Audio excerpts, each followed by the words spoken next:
Hello to you all. My youngest step-great-niece asked me the other day, "Auntie, what was life like during the war?" I had to think for some moments, as there have been so many wars in my lifetime that it is hard to keep track.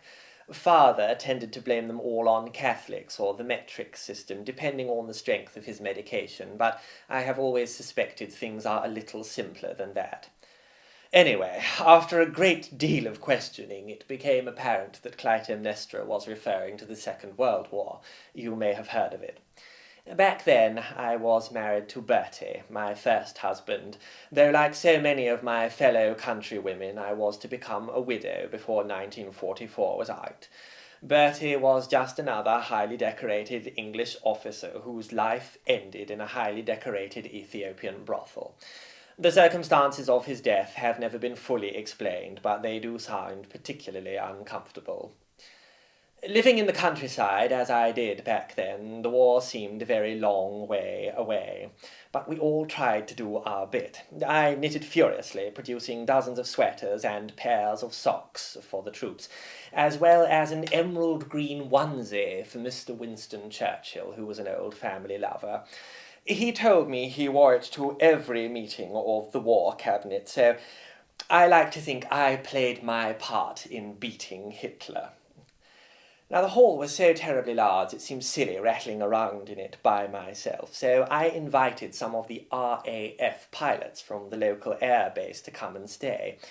It was wonderful having young people around one again, filling the old place with their laughter and exuberance. They really were wonderful company, and taught me a particularly risque version of cribbage. Often the whole household would be kept awake into the wee small hours as they entertained themselves with their boyish pranks and japes and what I believe is called rimming. Now, the war was not without its privations, of course. Rationing was enforced throughout the country. All the meat from our farm went to feed the troops, so I am afraid we grew rather bored of badger.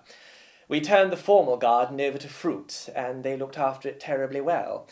I also started to make my own turnip wine.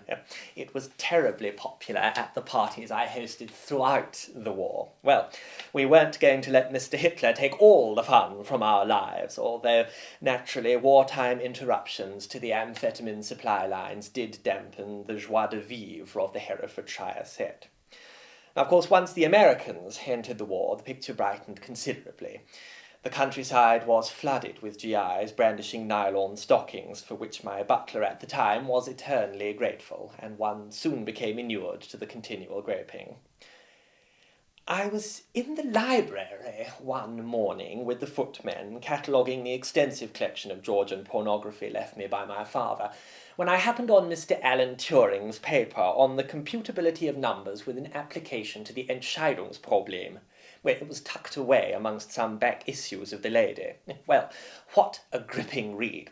I sat down at once and wrote to Mr. Turing, thanking him, and suggesting some ways in which he might wish to develop his ideas. Well, within days I was being whisked off to Bletchley Park, where he and I spent many a happy hour playing a sort of code game on the blackboard in his office. I myself am more of a charades fan, so I am afraid I quickly tired of all the letters and numbers, but he seemed so terribly keen that I stayed on for some months until I had helped him get to the bottom of his enigma, as he called it. Like everybody else at Bletchley, I knew him as Prof, though for reasons I never quite understood, he always referred to me as Big John. We remained good friends after the war, and I was terribly saddened to hear of his chemical castration and suicide, and I remember thinking there were far more deserving candidates for both, but I suppose I was doing a lot with the young Conservatives at the time.